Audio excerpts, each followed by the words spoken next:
할렐루야. 네. 법정에서 증인이 되어서 진술의 정당성을 인정받기 위해서는 확실한 증거나 그 사건에 대한 전말을 잘 알고 있는 증인이어야 합니다.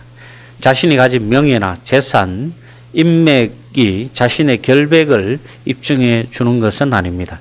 본문에서 예수님은 자신이 심판의 주가 되시는 정당한 이유에 대해서 증인을 내세워 증언하십니다. 세례 요한은 예수님보다 6개월 먼저 세상에 태어나 예수 그리스도의 오심을 알리는 이 나팔수의 역할을 감당했습니다.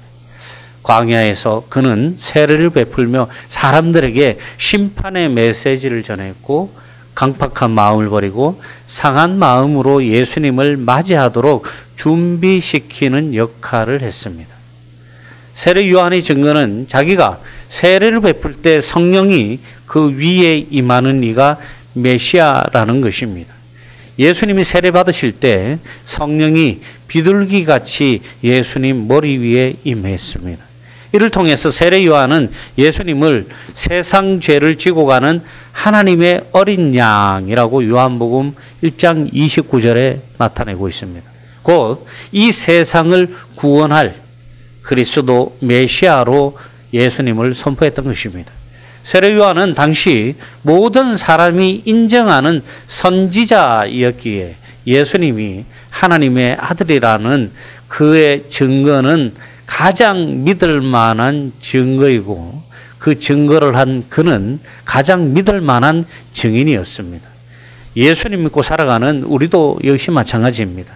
우리가 전도할 때 우리가 전하고 증거하는 예수님이 하나님의 아들이심을 또 예수님을 통해서 우리가 구원받아서 천국에 갈 수 있다는 이 절대적 진리를 전하는 데에도 내가 상대방으로부터 신뢰가 없고 믿을 만한 존재가 안 된다면은 전도하기 어려운 것입니다. 하나님 앞에 신실하게 서시고 소통될 때 세상과도 함께 소통되는 줄로 믿습니다.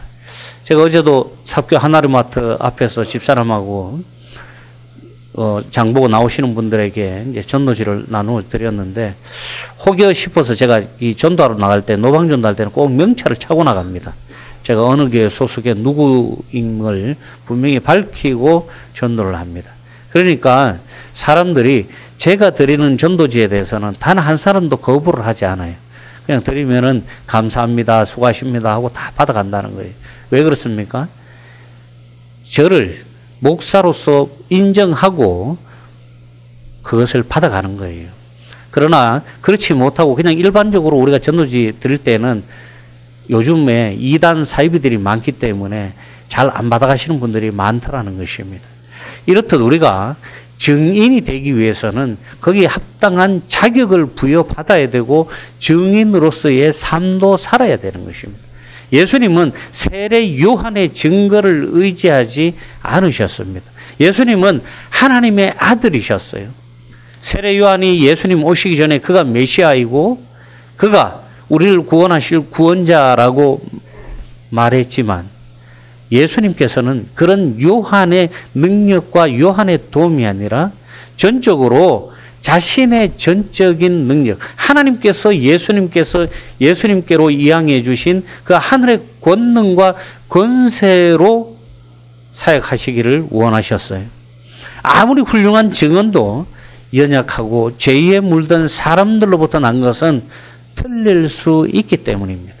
세례 요한이 아무리 유명한 선지자로서 공신력 있는 지도자로서의 신임을 받고 있었던 터이지만 그 역시 연약한 사람이었기 때문에 예수님은 그를 의지하기보다는 하나님께서 그에게 주신 권능으로 그 권능을 의지하며 사역하기를 원하셨다는 것입니다.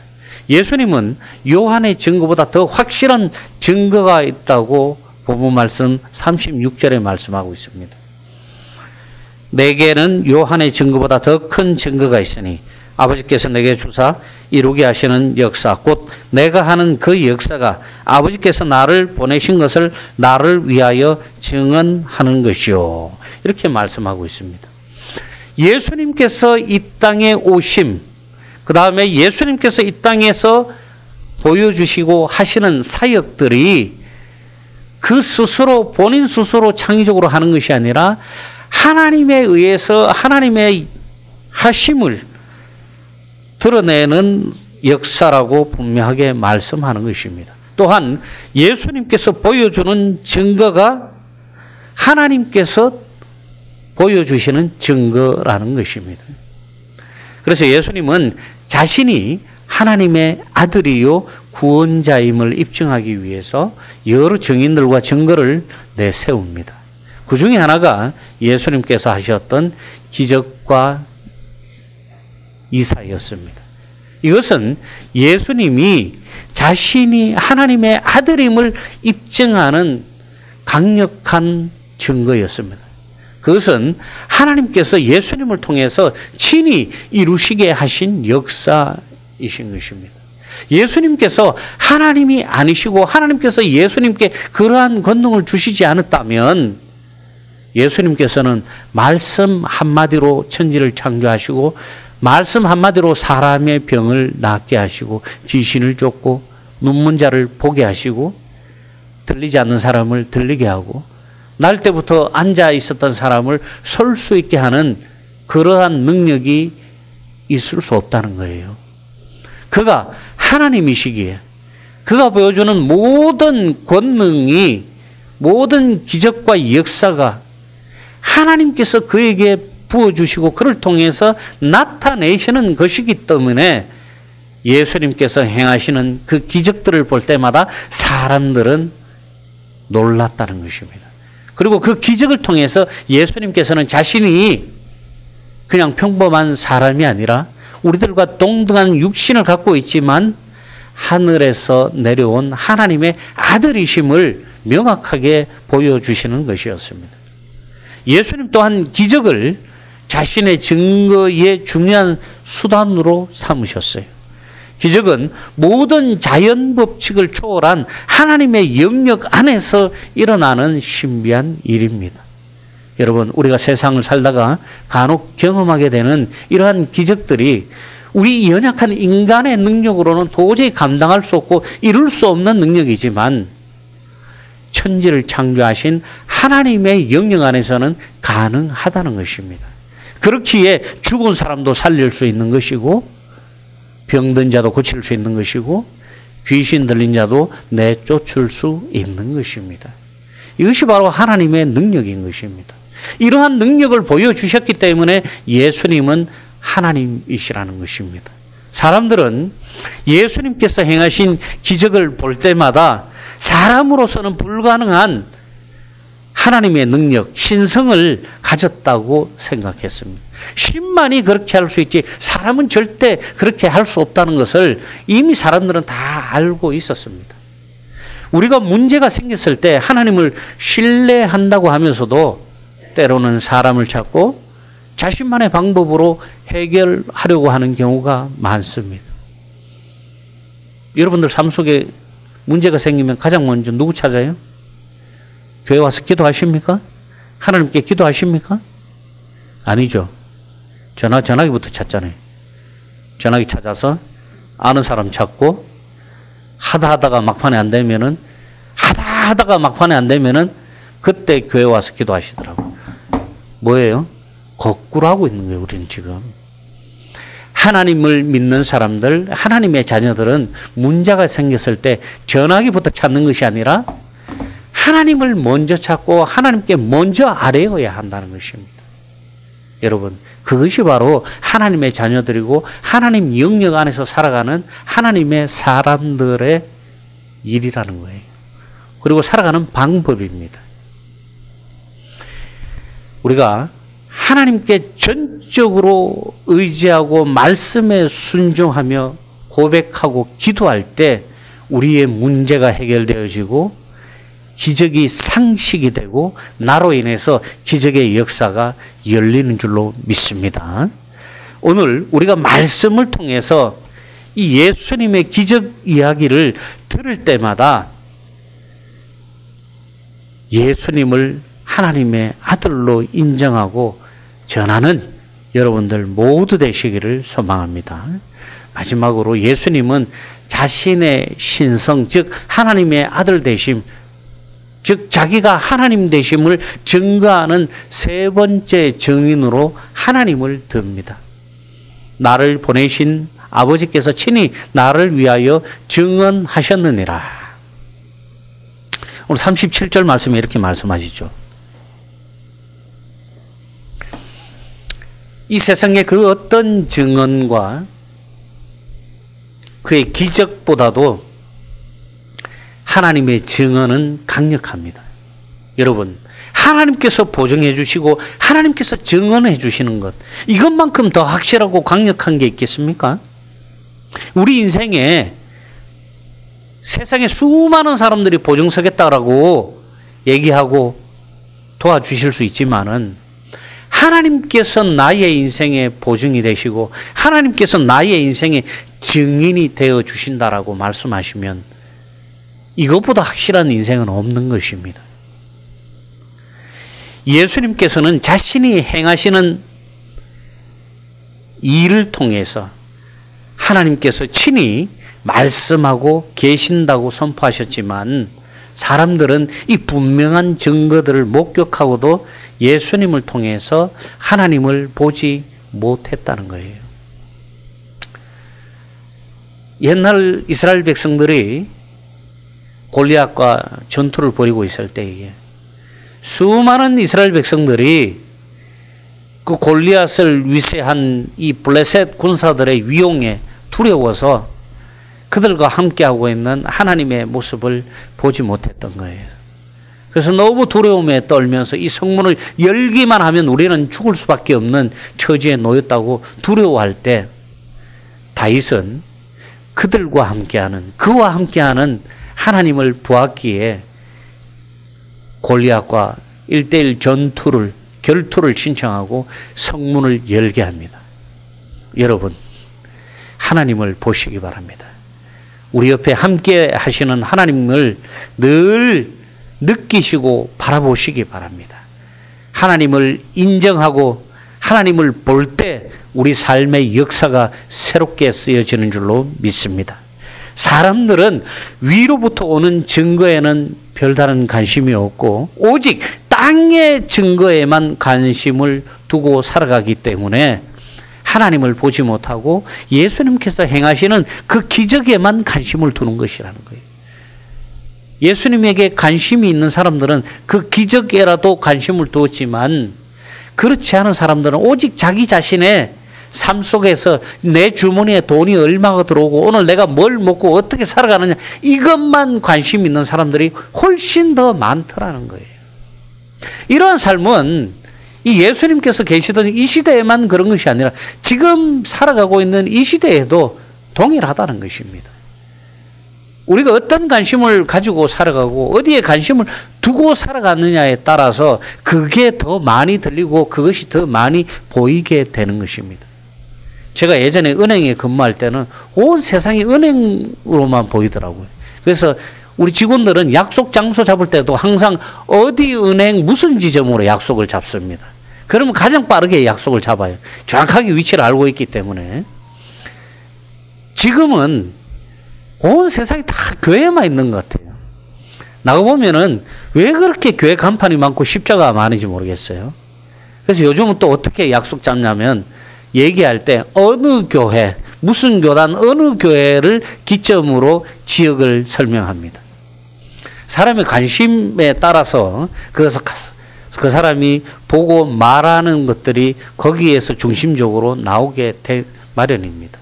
내가 무엇을 관심을 두느냐에 따라서 내가 관심 가지는 것을 더 많이 보게 되는 것이고 내가 무엇을 관심 갖고 사느냐에 따라서 그것을 더 많이 말하게 되는 것입니다. 사랑하는 성도 여러분, 세상의 것이 아니라 우리는 하늘의 것에 관심을 두고 살아가시기 바랍니다.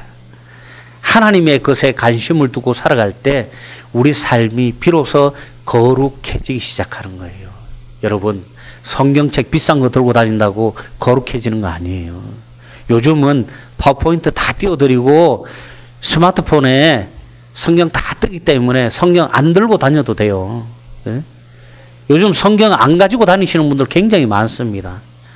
어떤 목사님들은 성경 안 가지고 다닌다고 막 뭐라 하시는 분들도 많이 계시던데, 뭐 그럴 수도 있어요. 뭐 꼭 교회 오는데 학생이 학교 갈 때 책 가지고 가는 것처럼 성도가 교회 오는데 성경 들고 오는 거 당연하다라고 생각할 수 있습니다. 그러나 더 중요한 것은 우리가 성경을 들고 오는 것보다 성경에 하나님께서 나의 마음 안에 있느냐 없느냐, 나의 관심이 하나님께 쏠려 있느냐 없느냐, 이게 더 중요한 줄로 믿습니다. 여러분, 성경책 비싼 거 들고 다니고 좋은 가방 들고 다니고 좋은 양복 입고 교회 오는 게 거룩한 것이 아니라 하나님의 말씀을 날마다 먹어서 나의 삶이 하나님의 양분으로 거룩해지고 신실해질 때, 내 삶이 하나님을 기쁘게 해드릴 때, 그때 비로소 우리가 거룩해지는 줄로 믿습니다. 여러분, 거룩이라는 것은 별거 아니에요.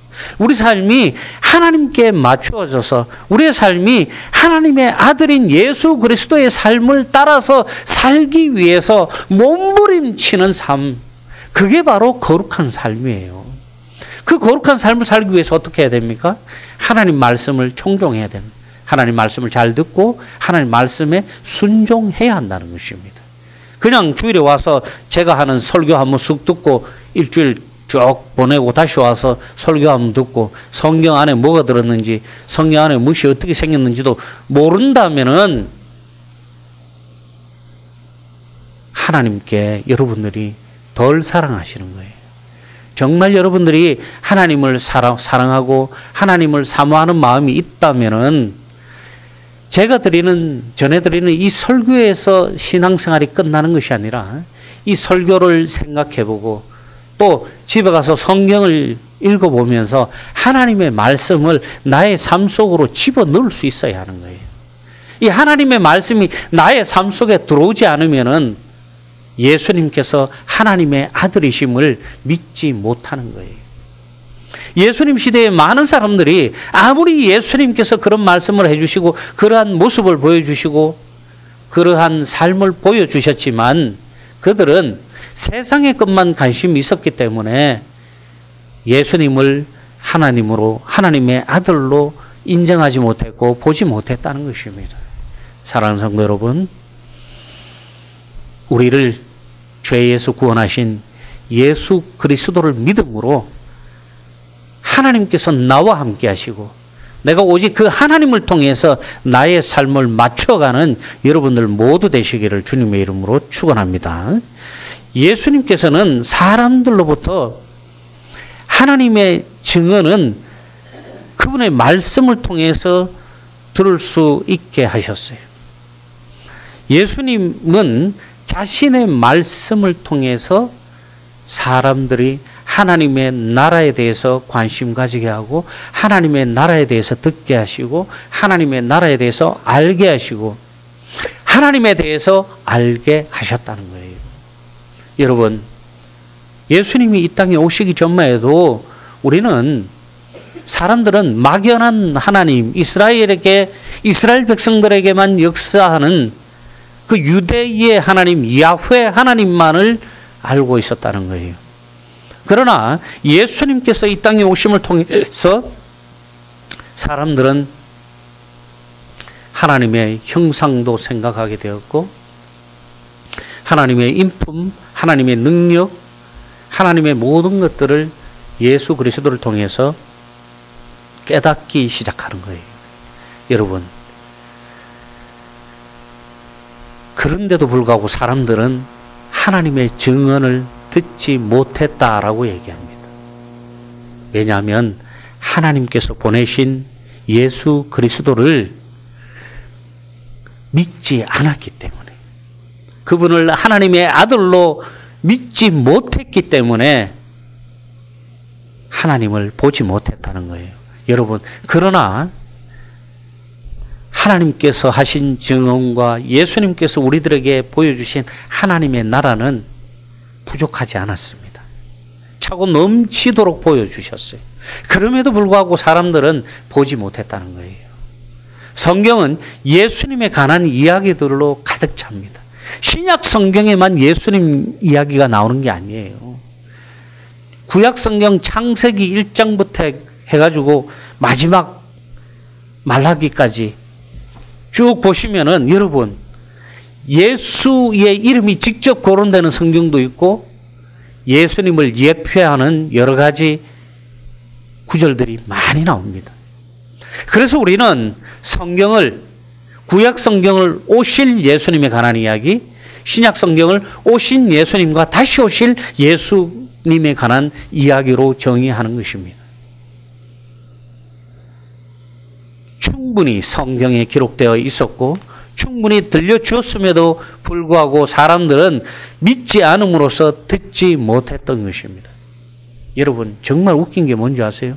이스라엘 사람들은 이사야서의 예언을 통해서 이미 예수님께서 다윗의 계보에서 나타나실 것을 알고 있었어요.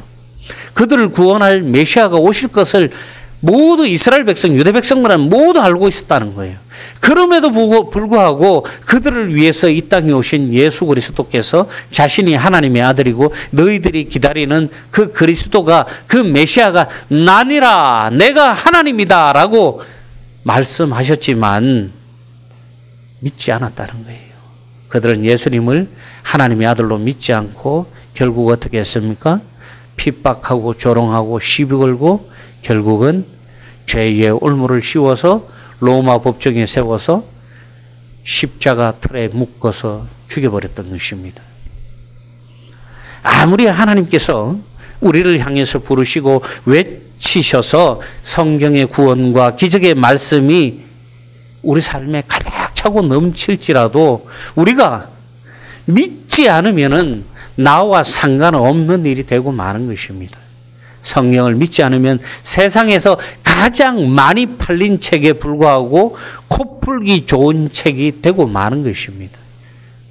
하지만 이 성경을 믿으면 하나님의 음성을 들을 수 있고 또 이 성경의 진리를 깨닫게 되면은 하나님이 나의 눈에 보이기 시작한다는 거예요. 이 믿음이란 그릇, 그 그릇 안에 하나님의 임재가 있기 때문에 우리 안에 신앙이라는 게 생기는 거예요.